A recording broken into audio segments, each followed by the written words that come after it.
FUMPS has been a problem since I've been the sheriff and probably beyond. We were there 289 times for calls for service in 220. We've been there 89 times so far this year. And the call was that a 12-year-old who is a diabetic and needs medication every 4 hours or so had walked off campus with the 14-year-old. We are investigating whether or not the 14-year-old struck a counselor on that campus who tried to follow them and stop them from leaving. Several times after 5 o'clock, deputies encounter them, and each time they run from the deputies. And at around 7:30 approximately, on the Osteen-Maytown Trail that runs behind the property, deputies are alerted to a young white male and a young white female who broke into a house right off the trail. Deputies go to investigate, and they observe that windows are shattered. They look in, and they then somehow are able to make contact with the owner of the property. They don't go into the property. That's something that I would have done. They don't, and thank God they don't. They contact the owner of the property. The owner of the property says, hey, I just left the house 15 minutes ago. Everything was intact. Nobody should be in my house. But be advised, there are 3 firearms in the house, and there's about 200 rounds of ammunition in the house. So deputies begin to keep eyes on. They call for more resources. They announce their presence. And in fact, they know that we're out there. And this goes on for a while, because some of the body camera footage you'll see is from 7:30, 7:45. And then some of it you'll see is heat seeking from Air 1, and then some of it you'll hear the gunshots, you'll hear the voices of the deputies. And just to share the transmissions with you that we had transcribed, when the event starts, it starts at roughly 20:28, which is about 8:20 at night. Shots fired from inside the house. 2 minutes later, long gun pointed toward Alpha 40. A minute later, shooting out the rear window towards 40.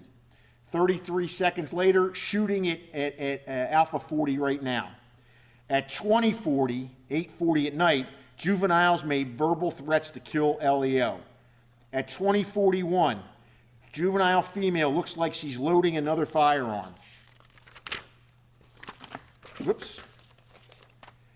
20:45, both are hunkered down behind bed, both weapons pointed at the door. 20:54, so you have 9 minutes later, shots fired again. 20:54 and 41 seconds, juvenile male was shooting that time.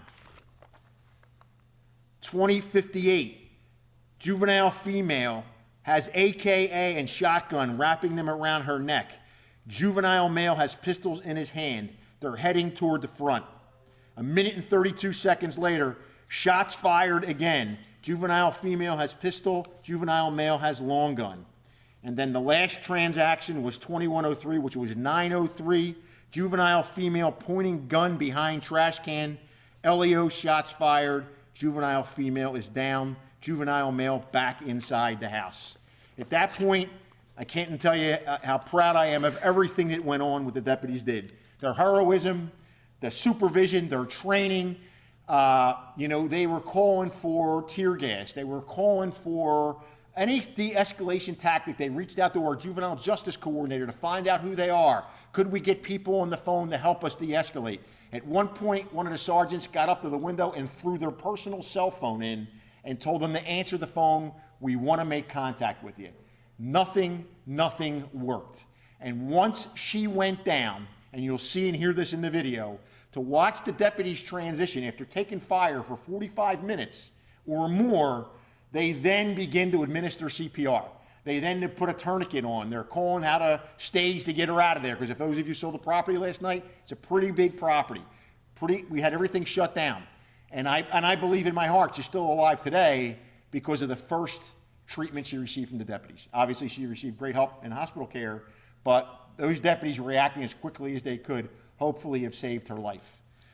To shed even some more disturbing light on this, we did get to question the 12-year-old. And while he told us a lot of things, there are some things in here that we found extremely interesting, and I'll share them with you. He states that after they broke into the house and found some shotguns, handguns, and the AK-47, he then noticed the cops outside the residence while looking out the window. He advised that the 14-year-old made a statement I'm going to roll this down like GTA, referring to the video game Grand Theft Auto. He stated that the female fired multiple shots at deputies who were outside of the residence. He then noticed green dots were on him, so he fired the double-barrel shotgun at deputies as well. He said he fired the shotgun a couple of times and also fired the handgun at deputies. He told detectives he knew they were cops when he shot at them because he wanted to harm them. There are the words of a 12-year-old who knew exactly what was going on. The 12-year-old does not have a prior criminal history. However, he has been in foster care since 2016. He did do what's called 2 transient threats at school this year. In April 7th of 2021, he threatened to throw a brick at an administrator. On April 12th, 5 days later, he threatened to kill a student pee and spread his guts all over the bleachers. For both of those actions, he was suspended for 3 days. Now, the female, this gives you the crux of the problem of why I'm railing against DCF and DJJ. She was arrested for stealing puppies in 2018, and the court recommended teen court. The youth failed to comply. On April 9th, 2021, she set 5 fires in a wooded lot that came extremely close to several homes. Sheriff Staley said it's a miracle that no homes were damaged as a result of this reckless behavior. This young lady needs a lot of help. And since DJJ released her back into the same environment that allowed this behavior, I hope she doesn't do it again and gets the help that she needs. That was Sheriff Staley's statement on April the 10th. So she's arrested and charged with 5 felonies, and DJJ, who's the gatekeeper, decides that arson isn't a violent crime. So they're going to turn her back to her mother. Well, her mother obviously can't control her, so they placed her into foster care. Or actually, they place her into foster care where she runs away several times, and then on May 30th, they decide to send her to FUMPSH. And then we all know what happened on June 1st. This is what the issue is. We're arresting these kids in the state of Florida for violent crimes, and the Department of Juvenile Justice wants to put them into places that can't handle them. And if we remember FUMPSH, not too long ago, less than a month ago, an employee there lost their life when a 15-year-old with violent behavior and violent tendencies hit the guy in the head twice and has subsequently pled to manslaughter. The juvenile justice system is broke. People need to face facts. Instead of listening to faith groups who want to mollycoddle these kids and pet Johnny on his head and hug Jane and tell her everything is going to be okay, we have an awful lot of violent criminals that are teenagers. Let's face it, nobody is saying don't help somebody who doesn't want help. But when you've got people out there that are beating people to death and taking on deputies and open fire, something's just not right. We got a juvenile over the weekend that we grabbed that I want to share with you, who was coming to Daytona to create a little bit of havoc here. He has open cases from January that are violent crimes, and DJJ has done absolutely zero. Not bullshit, and this kid's out running around. His name is Daniel Mathis. He's from Bradenton, Florida. On 129, he's arrested for burglary, grand theft, burglary, vehicle theft, new law violations. He's already been convicted of strong-arm robbery. We grab him out on 40 in a stolen car out of Manatee County, and he's charged with a stolen vehicle and resisting arrest without violence, to obstruct an arrest without violence. These cases from January have not been acted on. He's got an armed robbery in his background, and he's out stealing cars. Now, people want to defend the Department of Juvenile Justice. We are doing this thing called rehabilitative or restorative justice. What are we restoring? What are we restoring? My deputies could not have gone home last night. I cannot imagine how hard it was for the deputies who have children that age, and you may see a body camera clip in here where the deputy's saying a prayer, I don't want to have to shoot. Please don't. I don't want to have to shoot. I don't want to have to shoot. Don't make me do this. I don't know what the residual effects are for the rest of their careers. But nobody comes to work to shoot and kill anybody. We certainly don't come to work to get into gunfights with 12 and 14-year-olds. But we got to take a step back. What we're doing is not working. It's not working. We have another incident where there's a violent child that DJJ doesn't want to touch because of their violent past. So DJJ says, send them to DCF. DCF says, we can't handle them, so why not send him to the Agency for Persons with Disabilities? And they say, we can't take him. He's violent and has mental illness. So where do they end up at? They end up with us. The ones you want to criticize, the ones you want to defund, the ones you want to strip of qualified immunity, the ones who are responsible for everything but the plague in society. Something's not right. Somewhere along the line, the legislators got to make changes. They passed this idiotic House Bill 885. One of the only tools that we have in our arsenal is when they put these juveniles on probation, and we're able to go out and make checks. They're on probation, there has to be consequences, so we go out and check. Their curfews are normally 7 p to 7 a. So we go out and check to find out if Johnny or Jane are where they're supposed to be, or are they out committing crimes. If they're not there, we violate them and send them back to the judge. We can't do that anymore because under their infinite wisdom, they're saying that's a technical violation. Let's find something else to do. Let's find another way to make them compliant. Why are we rewarding? Why are they not being held accountable? Let's pat Johnny on the head and hug Janie and tell her, you don't have to follow the judge's order. It's absolutely ludicrous. And of course, we have judges here that have violent thugs writing essays of letters of apology as part of their, but that's a press conference for another day. So, do you have any questions before I show the video? Thank you for engaging me in this. I just wanted to ask where you guys are aware. I spoke to the homeowner today, and he claimed that the AK-47 that he had was in pieces and that the kids put it together. Are you guys aware of that? We're aware they knew how to work them. We're aware of that. We're aware that they knew what they were doing. And what I learned recently, and I don't know video games, so I don't know how they work. However, they tell me in this Grand Theft Auto, you can shoot a pump shotgun. You could put together an AR or an AK.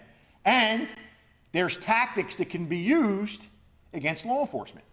And here, out of the words of a 12-year-old, is we're going to roll like it's GTA, Grand Theft Auto. So, was the assault rifle in pieces, Sheriff? We're not the lead investigators on this. FDLE is. We spoke to the homeowner last night at length. And they trashed this poor guy's house. I mean, they caused tens of thousands of dollars worth of damage. And the reason we think that they did it was the homeowner was given an award by the Brevard County Sheriff's Office several years ago that was prominently displayed in the den. And that explains her actions of why deputies are saying she's walking around with a metal pole or a bat smashing things. Well, she must have thought that they broke into a deputy's house. There's firearms in there. There's an award from the Brevard County Sheriff's Office. So they just went to town. How does a 12-year-old and a 14-year-old so full of hate? I don't know what to say. But I think, you need to look at the system, because if you look at what's going on here, in South Florida, what are they looking for right now? Teenagers that shot 20 people, killed 2. Atlanta, last week, a 10 through 12-year-old carjacked a city councilman of his car. But yet, you listen to these faith groups and they give out civil citations and restorative justice. Bullshit. Restorative justice is getting people killed, getting people hurt. Is there anything at this facility that on the local level can be done to mitigate the issues out there? They are not capable of handling violent youth offenders. That's not what they're in business for. They're in business to help people that have drug issues. They might have some social issues. They're minor, non-violent offenses. They are plugging in violent offenders into these communities. Their staff's not trained for it. We met with them. We met with all the providers in this room. And when I left at the end of that meeting, my head was spinning because nothing got solved. We had the state senator here. Okay, let's all get on the same page. Let's address these issues. Why are violent offenders being put in the group homes where there's no violence? These are kids that have substance abuse issues. They maybe have family issues at home, may have been sexually abused. Why are we putting violent predators in with them? And then what happens? You have a 12-year-old who's never been arrested who's now shooting it out with the cops because with a 14-year-old telling him, let's roll like it's GTA. It makes absolutely no sense. And anybody that sits back and tells you that we're a model in the state of Florida, we're a failure in the state of Florida, just like every other state that embarks on this measure. We're not saying that we don't believe in a holistic approach to juvenile crime. Absolutely, positively. But when you got somebody who wants to do big boy crimes or big girl crimes, then treat them accordingly. Don't try to mollycoddle them and put them on the head and say that if we hold hands and sing Kumbaya, we're going to change your behavior. It's not going to happen because they laugh at us. Speaking of Tallahassee, what specific things do you think need to change to prevent these issues? I think that the legislature needs to get off its ass, okay? Stop going to cocktail hours when they're in session and come out and ride with the boots on the ground. Work with the juvenile justice coordinators. Get out on the street and, more importantly, talk to the victims of juvenile crime. Because the way we're headed right now, you as a victim, if the faith group in Volusia County has their way, you as a victim have no say on the sentencing or arrest of a juvenile. So I would tell the legislators, get out, stop listening to special interest groups and see what's really going on out there.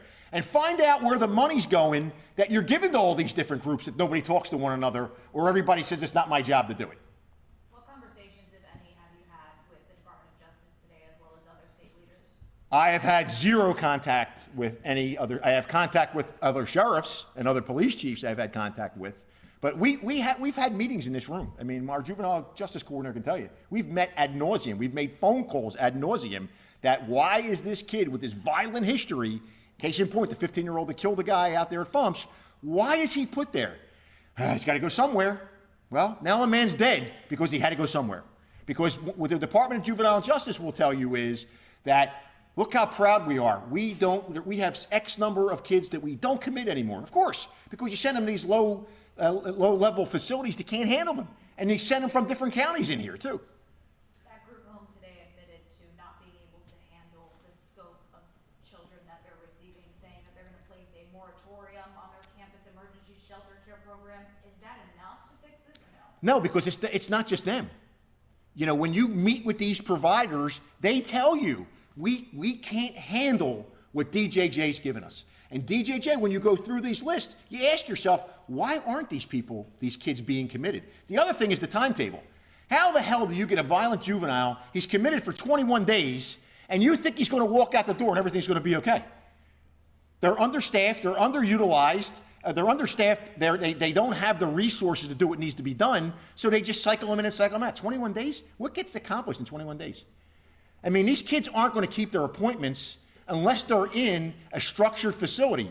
But yet the legislature in their infinite wisdom said, probation, if a probation violation, that's not structured. They can violate it. I mean, they're kids. We had a judge overturn us on a violent juvenile we got the judge to agree, ankle monitoring, curfewing, intense probation. The mother didn't like that and went to the judge and said, but my son can't go to Daytona Beach and visit his girlfriend. And the judge, the Volusia County judge said, I sympathize for you, ma'am, and reduced all that stuff. And then he went out and committed other crimes. Sheriff, in this case, have you been in touch with the families of either child? I understand they're in group homes. And we have not. We have not. My priority is my deputies. My priority is getting as much information as we can out there so everybody can see what a great job that how for 45 minutes they did everything humanly possible not to engage them because they were juveniles. They took gunfire. You think that would have worked that way if these were, you know, a 41-year-old career criminal who opened fire on us? It would have been a different outcome. We were worried about, you know, do we insert gas? Don't we insert gas? Whoever comes up with that? I mean, you don't deal with 12-year-old and 14-year-olds firing. At least a minimum of 24 shots were fired at us. At least. You know, we'll know more when FDLE finishes their report. We had 8 deputies that fired, and we fired probably over 60 rounds. Sheriff, what types of calls do you guys get from this facility? Runaways is the big one. You get assaults on staff that come in from there. Some could be Baker Acts because obviously they have kids that come in there that have, so there it runs the gambit. I'm sure we can get a list and provide it to you. I think it's 289 times in 2020 and 289 times in 2019. Was that number abnormal? Was it really high last year or is it consistently been? Well, the last 2 years it's been 289. I mean, here's a worry if I was in Volusia County that I would worry about. The FUMPS program is taking in kids from the border. So I don't know how many people know that in Volusia County, but FUMPS is one of the places where the kids that are coming across the border are being sent into FUMPS. They claim that they're screened, and they claim that they have families ready for them. When I first heard it, I'm like, you can't handle what you got now. but you think that that's going to be okay as well. I hope to God that everybody they're sending up, there are kids that are going to fall in with foster families and maybe they have relatives here. I hope that that's the case, but I don't think that FUMPS has demonstrated that they can handle what they have now. The moratorium's great, but the moratorium's a little bit late. Sheriff, I mean, they're saying they know that they can't handle these kids, but, I mean, they don't have to take them or. They have to. Under state law, they have to. The law is that you cannot turn a child away. And DJJ, they can turn them away, but DJJ tells all these other low-level providers, you can't turn them away. Did I screw that one up, or did I say it pretty was I pretty clear? Thank you. Carla's my sounding board for DJJ issues. I mean, that's why we did what we did when I got elected. We did in Daytona. We brought a juvenile justice coordinator in to try to plug the gaps. You know, one of the things that I saw in Daytona Beach was a lot of these kids we were coming in contact with can't read. So we tried to invest heavily in literacy, in mentoring programs, in summer camps, in life skills camp, partnering with these other agencies. And then sometimes you just bang your head against the wall saying, I can't believe we lock these kids up and they get put right out again. And FUMPS, you know, for the poor people in Deltona, we get 8 car breaks in the neighborhood. First thing we go is, who got dumped into FUMPS? Oh, look who it is. And then they get a fingerprint or you get video. It's the kids that just got dumped into FUMPS. You get a robbery in the area, you know right away where to go look. I just want to repeat Claire's question. How are the deputies doing, Sheriff? I haven't talked to them today. That's my last thing to do is to call them tonight. Some of them last night, they looked good. They were smiling. There were other ones that they had the blank 50-yard stare on them. Like, what just happened?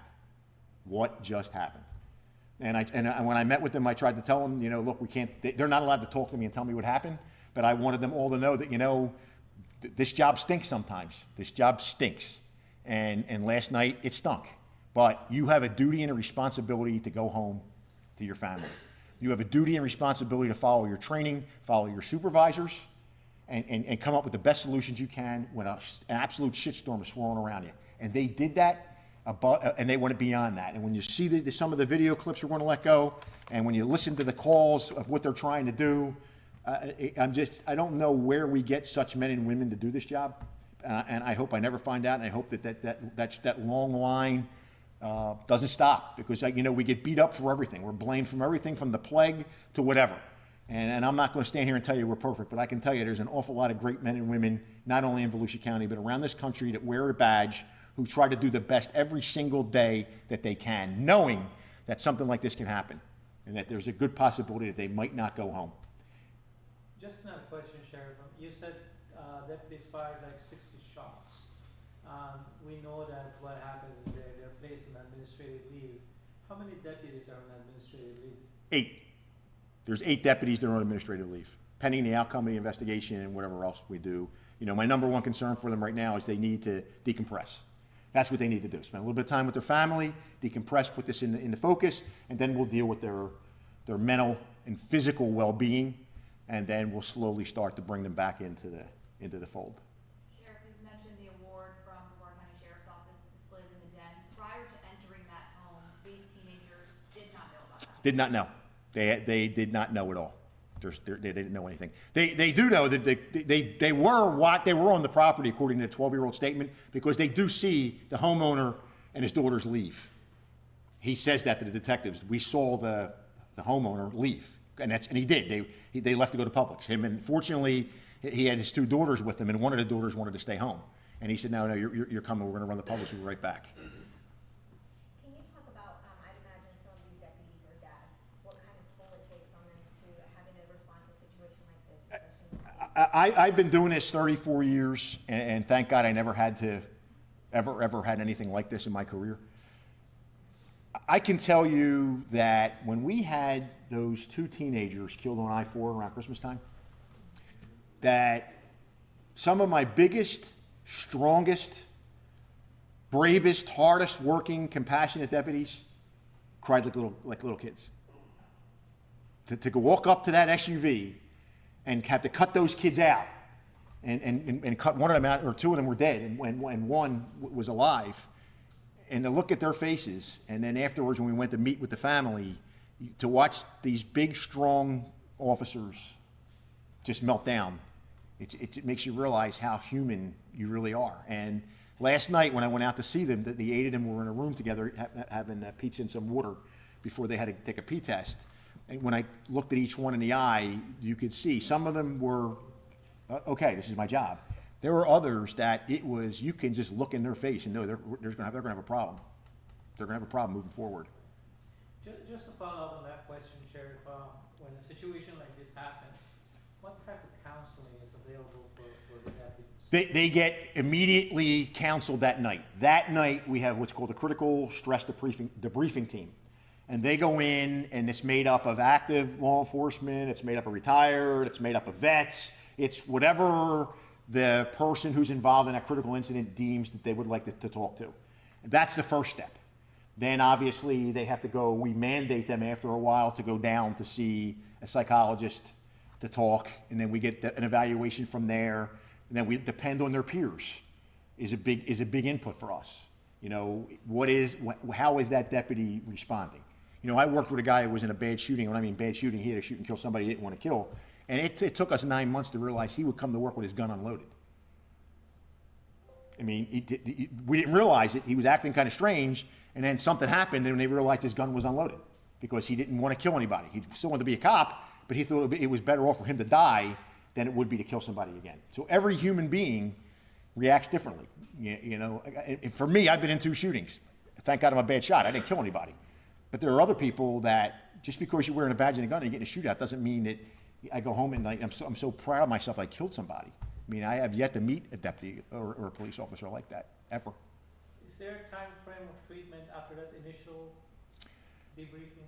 There's a window that we look at to schedule everybody to go see our psychologist. We have a psychologist, he's in Maitland, and everybody gets a turn to go down and see him. And it's a pretty long session, but we have 8 to go through that, so it's going to take a while to get everybody through that.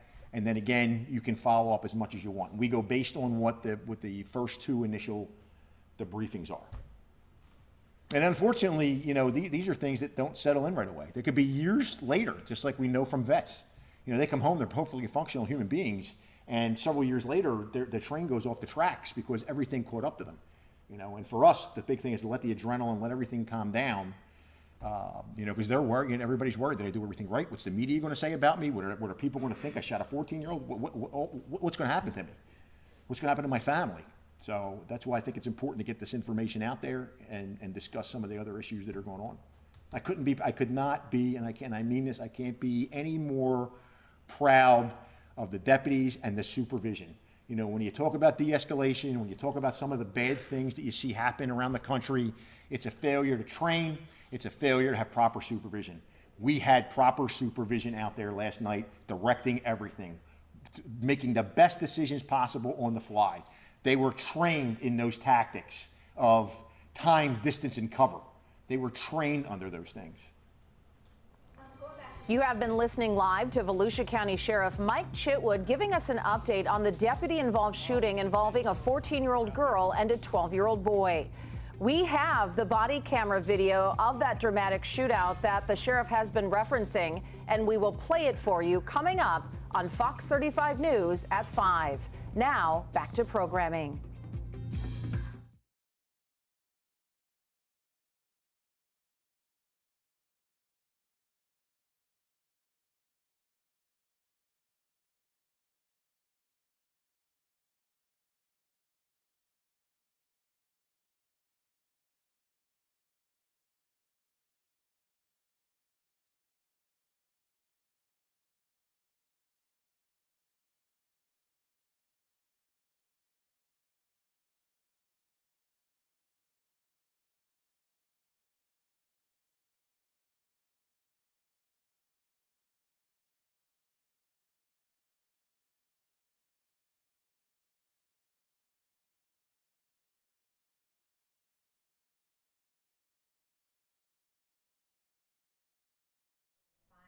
Because the homeowner told us that the guns and the ammo were in separate locations. Do you know if that was the case? All I can tell you is they ransacked the house. The house is, I mean,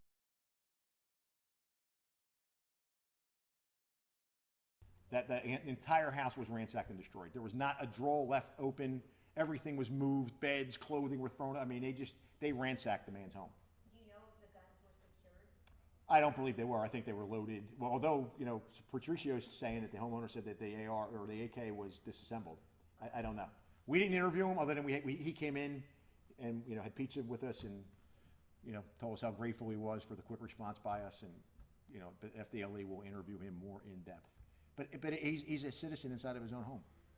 You know, he doesn't have little kids running around, so why wouldn't you have your loaded pistol somewhere where you can get your hands on it?